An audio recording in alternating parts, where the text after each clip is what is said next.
Magandang afternoon pa rin sa lahat ng mga nakatutok sa atin ngayon.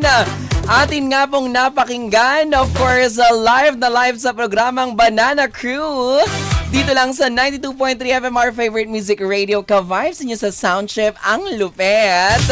Ang Next Zone. Uy, bumati muna kayo sa lahat ng mga nakikinig sa atin at sa lahat ng mga nanonood sa atin online. Hello guys! Hey Hello. guys! Hello! Thank you for having us. Alam mo, natuwa ako. May mga papuri ka agad yung mga viewers natin sa ating YouTube channel. Sabi nila dito, ito, long time, no Taft Avenue. For sure, mga fans nyo sila na na-miss ng bonggang-bongga itong awiting Taft Avenue. Sabi naman dito ni Jeline Tuazon, naka-t-shirt na si Kiela. O, taray, bakit ganun? Lagi ka ba naka-topless? Oo, ganyan. Tapos meron dito, ayan, sabi niya, can we please see, let us see your biceps po. Ay, wow, bakit may pa-biceps? Let's go. Oo. Sabi dito, ang galing ng Next Zone. At in fairness, alam nyo kung saan ako pinakanatuwa talaga. Dito nakalagay ang sabi ay... Ang ganda daw ng sound audio system, sabi ni Neil Nanas 2124. Wow! Pinagandaan po namin yan. Alas 3 pa lang po, siniset-up na po yan dito. Hindi kasi bihira po na mag-setup kami ng full band pagprogramang Banana Crew. Normally, either tinatapat lang yung gitara, pero syempre dahil ito nga pong ating mga bisita ay ang mga pop rock or rising pop rock band ng ating OPM scene, diba? Ang Next Zone. Isa-isa muna, bumati kayo at magpakilala. Ano yung mga roles ninyo sa banda? Meron din syempre sa bass, sa guitar. Go, take it away. Hi guys, I'm Elijah and I play the bass. Oh. Ako si Alyan, drummer. Yes. I'm Kiel and I play the guitar and I sing. Wow. I'm Ant and I'm also on guitar. Pero Elijah, ikaw yung nag-direct at nag-produce ng music video ng Taft Avenue, tama ba? Yes, part of yung nag-direct. Oh, yes. Wow. Diba? Siyempre, napanood natin ang music video ng Taft Avenue. At sabi ko nga, diba, grabe, in all fairness naman talaga, napakadaming mga mahuhusay na mga kabataan ang dapat nabibigyan ng break sa OPM scene. Diba? So, nakaka-happy. Paano ba itong, paano ba nasimulan yung pagsasama-sama ninyo as Next Zone? Ayan. Nagsama-sama kami because kapatid ko, utol ko to si Ezekiel. Yeah. So, nag-start kami together, jamming lang until na-meet namin si Alyan and na-meet ko si Ant last year sa school kasi kaklase ko si Ant. Ayan. Ay, nag-aaral pa kayo? Yes. Anong kurso? Music production.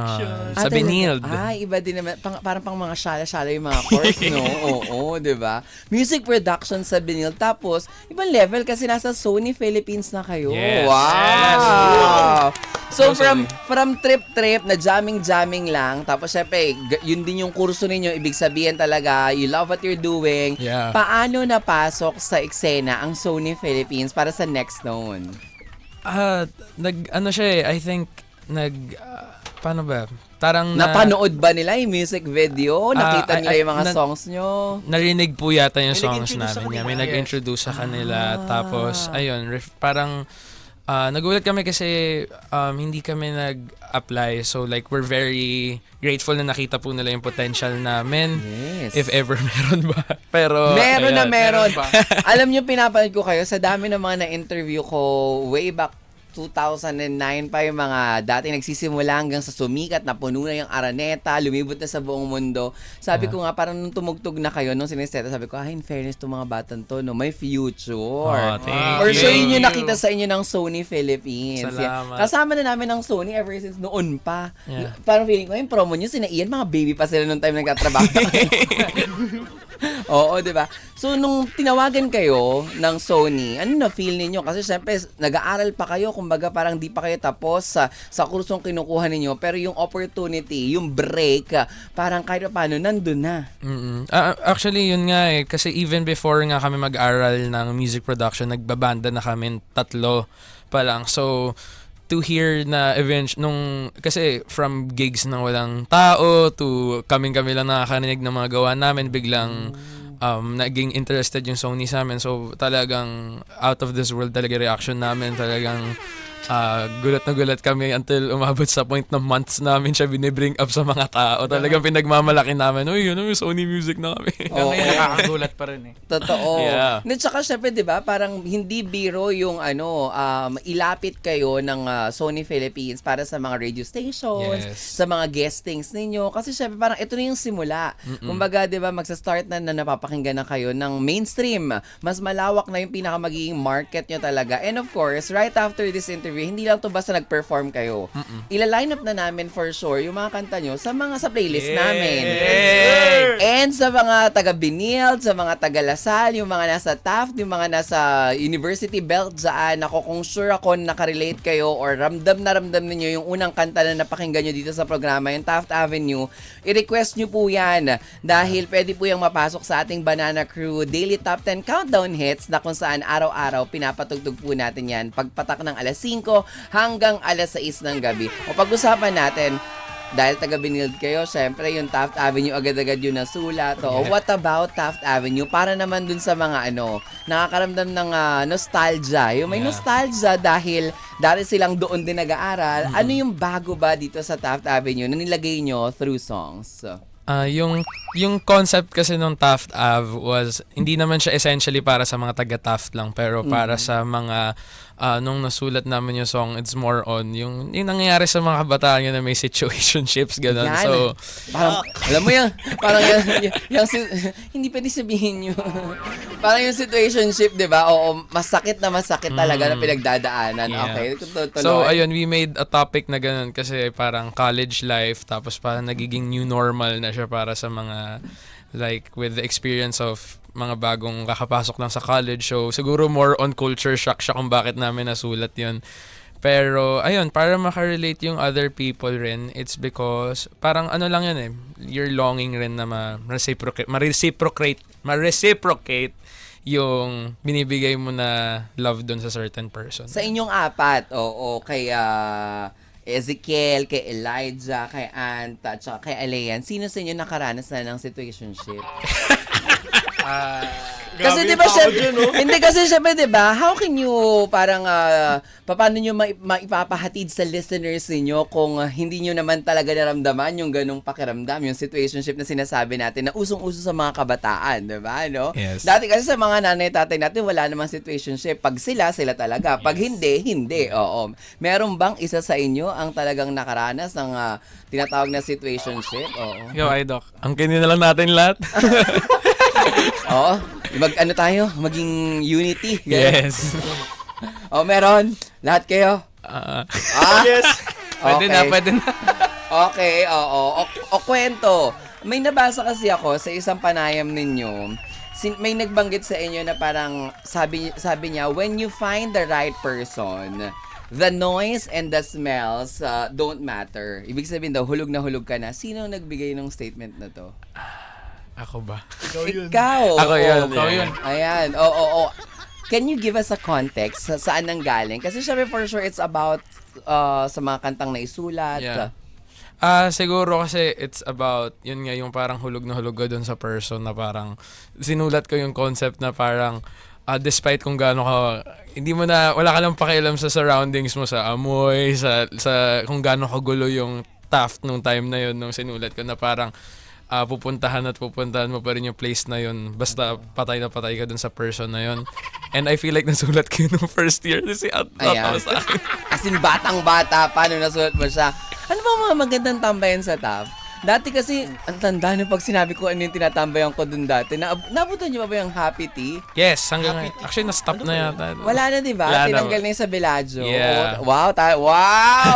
Nakainom sa Happy Tea ang DJ. Hindi na ako nag-aaral that time, pero parang dahil nga matunog siya sa akin, ano ba tong Happy Tea na to? Bakit sikat na sikat? Meron pa ba? Wala na yan. Wala na po. Wala na napapansin yata. Wala nang, di ba hindi Or parang na? kakasara lang yata, kasabay ng mga barn. Actually, oo. Yeah. Parang ang napalit doon, nakita ko parang hot pot na ata yung katabi ng miswa, di ba? Yung may gano'n. Oo, yung gano'n. No? Katabi ng miswa, na favorite ko. Meron pa dati dyan yung Noriter, yung cafe. Wala na, hindi nyo na na. naabutan. No, di ba? Iba na yung generation. Iba na yung generation talaga. So, nung first year ka, nasulat mo yung Taft Avenue. Yes. And then, ito, sa palagay nyo ba, itong Taft Avenue, yung song na napakinggan ng mga taga-Sony at nagkaroon sila ng interest? Siguro po. Kasi yun yung first song na na-release rin namin and parang Under Sony na-push through talaga even if sobrang tight ng schedule. Wow. Kasi nung na-release namin nung i-release namin yung Taft Ave, it was in between yung pag-uusap namin ng Sony. So parang akala rin namin hindi matutuloy yung release since pero ginawan po ng paraan. So ayun, feeling ko naman yun yung Totoo. Yeah. Napaka-creative mo naman. Kasi 'di ba isa ka rin sa nag-direct, nag-produce, ganyan. Oo. So Yeah. papaano? Ang hirap pa na experience kong magpasa ng concept for a music video. Hindi ganun kadali kasi sa dami na ng mga kanta at sa dami na ng mga music video na na-release, hindi lang sa Pilipinas, all over the world. Syempre dapat makakaisip ka ng something na kakaiba. Yeah. So papaano mo, tsaka in fairness may budget sila, may MRT shot. Oo, 'di ba? Oo, paano 'yun? Guerrilla shoot ba 'yun o yung kumuha kayo ng permit? guerrilla shoot. Oh, yes. Ano yun, second Tumatag siya day? eh. Second day yun, di ba? Oh, second day. Talaga, totoo. Oh, yeah. So paano na ganun yung naging konsepto mo sa music video? Nangyari yung concept niya actually napag-usapan namin yung apat na we wanted it to be a Valentine's Day parang music video. So parang doon nag-revolve yung concept na yun. Tapos ayun, kasi madali lang rin naman since Taft Ave nga yung title ng song. So doon na lang nag-ikot yung storyline. And hindi ko siguro take lahat ng credit nun kasi kami lahat naman yung nagbigay ng ideas for the shot. Collaborative, yes. Oo. So, ayan. O, hanapin nyo po, kayo pong mga nakatutok ngayon, nakikinig, i-type nyo lang po ang Next Tone na Taft Ave sa YouTube at mapapanood nyo po ang kanilang official music video. And then, of course, now that you're part of Sony, di ko alam kung tama ba yung term na mas may pressure ba o mas na-enjoy ninyo. Kasi syempre, may responsibility na kayo to produce more songs. Na, di ba sa mga musikero naman, hindi lang basta-basta nakapag-release ka, yun na yun eh. Di ba? Parang sabi nga natin, sa araw-araw na ang kinakapanayam ko ay mga musikero, isang hit song lang o isang song mo lang ang talagang pumalo, mag number 1 sa charts o kaya maging most requested, tumaas yung streams, ganyan. The rest will follow. Even yung mga lumang kanta, mapapakinggan na. Yes. Ano yun, paano? May pressure o kayo release lang ng release? Release lang ng release. Siguro there's no pressure naman na binibigay sa amin pero internally meron as a group kasi as much as happy kami na nag-release kami ng music na masaya kami, there's this syempre meron pa rin something na we want to give back to Sony and syempre to the people who are trusting us na makagawa kami ng song na mag-hit, which is non-hypocritical naman na lahat naman gusto na magkaroon ng hit song. Totoo. So, ayun. Tataya. Kayo ba? Kayo? Ano? Ano to? Ay, lutang na. Ayun, parang, yeah. Kasi parang, para sa akin, like, continue writing pa rin hanggat makachamba. Basta Totoo. mag-hit song. Yeah. Bawat isa sa inyo sumusulat sa apat. Yes. As in 4, lahat kayo nakapagsulat? Nag-help yung iba, pero mostly Brainstorm prime muna ngayon is kami dalawa. Pero si Ant also writes songs. Oh. Na-release na rin? Hindi pa. Di po. Hindi pa, oh. So, ang pinaka-release na talaga is the Taft Ave. And yung new song. Ito yung bagong kanta na, of course, exclusively mapapakinggan po natin dito sa programa sa Banana Cruise. So, dalawa pa lang yung release ng Sony. Pero yung Next Tone, meron na kayong mga kanta dati pa sa Spotify, Yes. sa streaming platforms. Ilang songs na ba? Kasi nakita ko merong Sa Iyo. Yeah, Diba? Sa Iyo. Oo, meron Sa Iyo. May, ano pa ba yung mga Kulay. ibang kanta nyo? Yes, oo. Jean. May rendition kami nung... Oh, yun, Jean. Nagulat ako dun sa Jean, di ba? Pangalan siya ng babae. Kasi di ba parang, halimbawa, yung mayonnaise, meron silang Jopay. Yes. Yes. Oo, may ganyan. Yung sa inyo, pa sabi ko, in fairness, ginamit din nila yung formula na merong someone or Yeah. may girl na siguro kung sino ba ang nakapagpatibok ng puso ni Jean o si Jean ay may pinatibok na isa sa inyo, di ba? Yeah. Actually, yung Jean, parang tungkol siya sa Alak Yung talaga. alak na gin. Pero we just change it to like a person na lang. Kaya naging Yes. J-E-A-N. Hindi po G-I-N. Oo, hindi G-I-N kasi pagkasaka na lang pag kinuha na kayong endorser. No? Oo. Para sa inyo po ito po ang gin. Oo, bilog. Oo, yung mga ganyan. Gin bilog. Mali. Oo, diba? So, your new song under Sony is ang title? Nagkulang. Okay, ayan na. Parang maraming ng mga umaambon ngayon. Nararamdaman namin na may mga taong nagkulang sa amin. Can you tell us about or more about nagkulang? Kaya naman. Me. Yeah. Ikaw na. Yung nagkulang. Pero lahat kami may inambag dito. Feeling ko lang mas comfortable sila na ako magkwento. Pero ang nagkulang is a song where a relationship ended. Natapos siya. Tapos alam mong hindi ikaw yung gumawa ng mali. But at the same time, because kung gaano siya kasama nag-end, magpapa-overthink ka. So, ayun. Talagang para siyang sineself-sabotage yung utak mo na parang hindi ka naman nagulang pero at the same time, you're questioning yourself. Sobra yung it's overthinking. Yeah, song of questioning siya eh. Ayan. Minsan yung overthinking talaga, nagiging sakit na yun eh. No? True. Totoo, sobrang nagiging sakit na talaga siya. Kasi minsan, hindi naman talaga yun yung mga nangyari or hindi rin yung nagawa mo. Pero dahil iniisip mo pa ulit-ulit kung bakit humantong sa ganong punto, which is nag-end ang isang relasyon, eh talagang parang hindi ka makakatulog, iiyak. Parang ikaw nga nakarelate. Agad-agad, Bessie. Oo. O kayo ba mga ka-vibes? I-comment nyo nga down below sa ating live streaming kung minsan sa buhay ninyo, nagkulang kayo sa partner o kayo ang hindi nabigyan ng sapat. Wow, ang sakit, diba? Oo. Diba malay mo, kayo yung nakaramdam na parang, kulang nga. Parang ako yung bigay ng bigay. Yeah. O, bawat isa sa inyo, may mga kwento kayong nagkulang ang either way ikaw or kayo ang hindi nabigyan ng sapat? O, Hans, ikaw naman. Ikaw naman. Kwentong nagkulang. Feeling ko ako naman talaga yung nag-overthink na ninisip ko ako yung nagkulang somewhere. Yun lagi yung issue ko na may kulang ata akong ginawa, may hindi ako sinabi or may nasobrahan ako ng gawa. Tapos sa totoo lang, sasabihin ko sa kanya, hindi naman talaga issue yan. Ay, ako lang. Uy. May love. Oo, parang parang may pinaghuhugutan. May laman. Di ba may laman? Sino ba yan? Sino ba yan? Galing. Nasabi mo ba sa kanya yung mga bagay-bagay na yan? O baka na mamaya, hinayaan nyo na lang at makalimutan nyo na lang, okay na yun? Ay, hindi. Di ko pa hahayaan yun. Sinabi ko na po para tapos na. You know? After mong sinabi, ano nangyari? Mas okay lahat. Pero hindi na kayo. Kami. Hindi pa rin! Wow! Kasama mo hanggang dulo. Kasama pa rin pala hanggang dulo. Oo. Ikaw naman. Ano pa sa akin? Ano? Alam mo yung tipong parang ano kasi ako eh, patay na patay pag sa isang tao eh. Totoo. Kasi yung nagkulang ka tuloy sa effort na yung lagi mo siya kausap tapos mamaya i-ghost ka lang rin pala. Ah? Ayoko. Oo.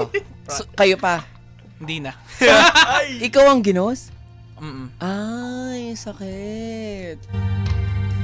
Paano yung way of ghosting? Di ba kasi iba-iba yung way of ghosting? May hindi ka na lang i-chat. Parang ilang weeks na hindi na siya nagpaparamdam na. Pa nakikita mo pa siya personal? Hindi na. Hindi na Hindi rin? na siya active rin. Parang Liloko yan. Oh. Uy! Hindi niyo papangalanan. Walang name drop. Oo, kung matapang kayo, di name drop yan. Tapos bigay niyo IG yung handle, hindi, IG bigay niyo yung number, tapos tawagan natin ngayon para live na live sa ere, di ba? Ganon. Oo, oy, nang ghost ka daw. Tama ba yun? Yung mga ganon. Oo. So, pero ang galing ha, imagine niyo ha, hindi lang ikaw ang nakaranas nun, pero marami na akong naging callers or yung mga experiences na yung mga nanggo-ghost, ang husay no, parang bigla na lang silang nawawala talaga yung radar. Ultimo sa social media, hindi mo sila makikita, hindi kayo ever pinagtatagpo ng tadhana, ganyan. Hanggang sa makamove on ka na lang. Tapos mamaya nakita mo sa story may kasama siya iba. Ayan. Yun lang. Okay. So nakita mo? Oh. Ating dalawa, hindi na kaya. sinabi, parang itong kantang Nagkulang na to, parang mga makabagong theme song ng mga pare-parehas ng pinagdadaanan. Yung ating drummer, parang nagre-ready ng kwento. Ayan na! Mandami niya po. Marami? Ngayon ko lang nalaman na ganyan pala ang story mo, Kiel. Ngayon, mahalin na kita ng sobra. Ayan. Yun, oh. Ayan. Love you too. Ayan. Ikaw naman. Sa akin, wala naman. Pero siguro yung dati, may mga nagkulang din sa akin. Pero ngayon, Parang babait, parang sa inyo lahat nagkulang Parang kayo, hindi kayo nagkulang Kwento mo yan eh. Oo, sabi mo yan. Sige. Tama, kayong nandito Bakit naman hindi natin kwento nyo pag-uusapan? Oo. kami lagi tama dito. Tama. Wala silang magagawa ngayon kung ano man yung mga ginawa nila. Minsan lang naman tayo maging tama. Kaya ito, Sandali, masakit yun Minsan lang naman tayong maging tama kasi madalas kayo yung pinagbibintangan na kayo ang manluloko, kayo ang nag-cheat, kayo ang tumingin sa iba. Okay, go. So, yun. Ano?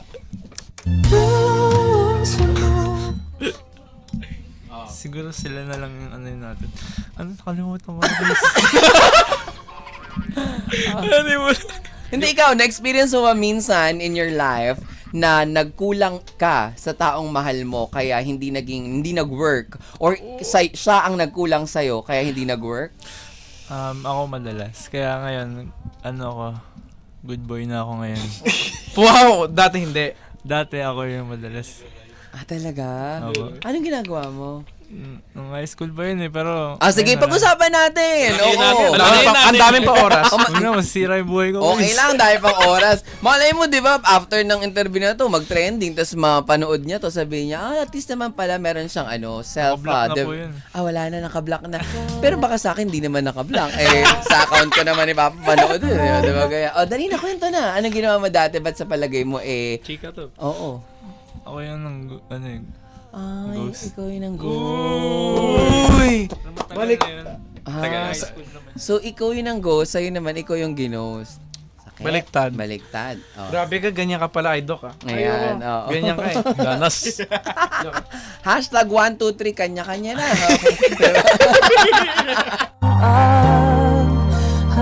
Okay, peace tayo.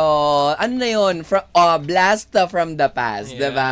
Ay, nako, ito. Ikaw. Ay. Ayan, ikaw, ano yan? Yan. Paano to? Parang, so, itong nagkulang, ikaw mismo sumulat? Oy, hindi. Tinulungan ka?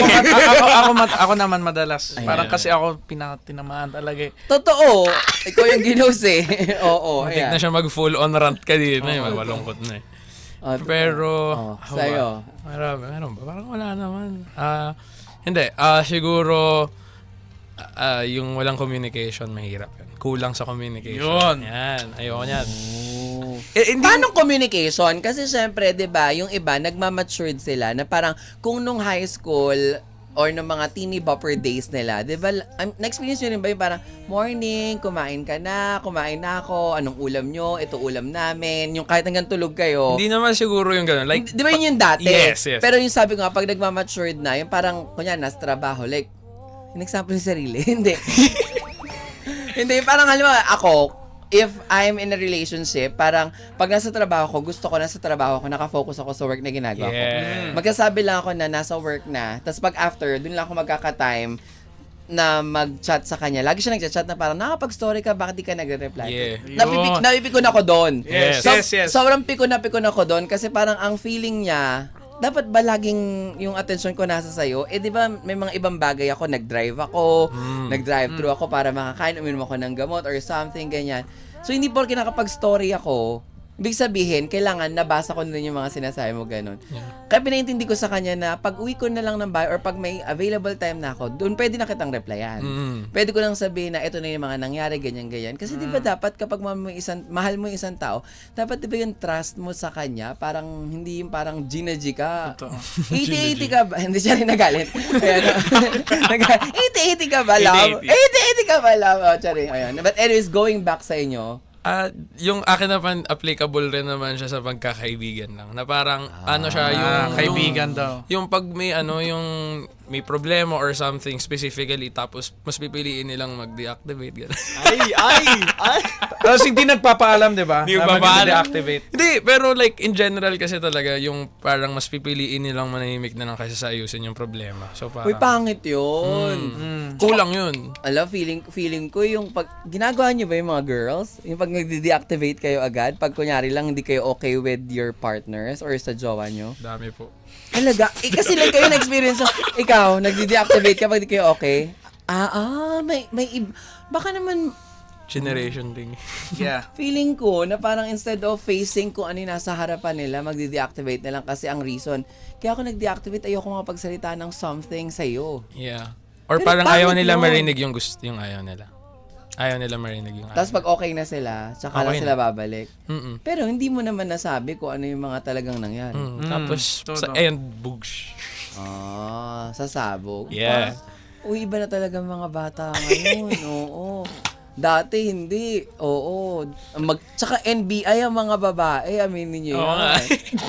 nga. hindi lang isang account niyan. Oo, maraming mga dump accounts yan. Tapos makikita na parang mapagko-connect nila. Oo, 'di ba? Yeah. Are you in a relationship right now? No. Because nagkulang. Yeah. Parang kailan lang ang sabi mo Kaya naisulat ang kantang ito. Sumuko, ikaw ang nawala. Ikaw Okay. Oh, now I'm getting it. Ang hirap pala matsit ang ganda. Talaga. Ayan. So, ang paborito bawat isa sa inyo, give me or our ka-vibes your favorite line sa kanta ninyong nagkulang. Ayan. Oh, ikaw una. At dahil sa'yo, tinitimpi ko lang ang aking damdamin. Aray. Ikaw. Ikaw. Nagkulang ba ako? Napatanong ka talaga kung nagkulang ba ako. Okay. Ikaw naman, our drummer boy. Nagkulang. Ayun na rin yung sagot ko eh. Nagkulang. Oh, okay lang yan kung yun ang sagot talaga. Ito, may hugot to for sure. Ayan. Yan. May hugot to for sure. Labas mo na. Labas mo na dali. Ano yung paborito mo nung sinusulat mo na parang eto yun eh. Eto yung nararamdaman kung di ko nasabi sa'yo. Dadaanin ko sa kanta. Oo. Ano ako, yung first verse, yung lagi kang inaabangan, wala naman ng pakialam. Bakit may audio pag ako? Ito na. Background music. Sa oras na 4:57, next tone, mga kapamilya, mga ka-vibes. I-promote nyo na bago natin tugtugin na i-request nila sa lahat ng nakaramdam na sila po ay nagkulang sa mga taong minamahal nila, mapa sa kaibigan, mapa sa minamahal, pwede na to sa pamilya, diba? Yes. Or kung feeling nyo kayo yung hindi nabigyan ng enough or ng sapat na oras ng pagmamahal, i-request nyo po yan sa ating 92.3 FMR Manila social media account sa Facebook, sa ating art cards sa Instagram, sa X at sa TikTok. Syempre, eto na po ang next tone. Invite everybody, our kapamilya, ka-vibes, na hindi lang siya sa streaming platforms pwedeng mapakinggan dahil pwede na rin pong ipa-play dito sa 92.3. Go, take it away. Yes, ayan guys, hope you guys with streams nagkulang out in all streaming platforms right now. Spotify, YouTube. Sa YouTube renders, we actually released a lyric video today. Wow. Ayun, siguro stream the song and follow us on our social medias para rin for the gigs na upcoming, no? Sa Friday, we actually have a gig sa SM Taytay. Open show. Ay, mga Free taga-Taytay. entrance. Mga taga-Taytay, shout out. Totoo. Shout out, guys. I'm sure ang tagal-tagal nyo hindi nakalabas dahil sa ulan. At sa mga pagbaha, sana sa Friday, walang ulan. Ibigay na natin to sa next tone. Ayan. Ano And show? we have a show also sa 12 Monkeys with MYMP. Wow! August 26. Uy, pag nakapag 12 monkeys ka, ibig sabihin nun talagang you made it, diba? Oh, Yes. Oo. Yan, saan pa ang mga gigs nyo? Meron kaming regular gigs every Friday, Saturday at Rico's. Marikina naman yan. Marikina naman. Yeah. Yan, yung mga taga Marikina. Ang daming mga bagong masarap na kainan sa Marikina. Yeah. Super. Magkakatabi Gusto na ko yung sa Parikit. Yeah. Yan. Try nyo guys sa Parikit. May napanood ako, parang yung anak ni Small Laude, meron sa Marikina na kainan. Ang tawag ay, I forgot the name of the store, pero bago lang siya. So, yung regular gig every kailan? Friday and Dito? Saturday. Friday and Saturday, at what time? 9 p.m. 9 p.m. 9 p.m. onwards. Ayan, puntahan nyo po ang ating mga feeling ko nakaramdam ng pagkukulang ng pagmamahal sa mga minamahal nila. Ang Next Tone. Are you guys ready na mapakinggan ang Next Tone? Naku, kung handang-handa na po kayo, hindi ko na patatagalin pa ha. Ibibigay ko na po yan sa inyo. Pero syempre, padaanin muna natin ang ating mga commercials bago nila patugtugin ang kanilang awitin. Dito lang syempre sa 92.3 FM, our favorite music radio, ka-vibes ninyo sa Sound Trip, ang lupet. Oras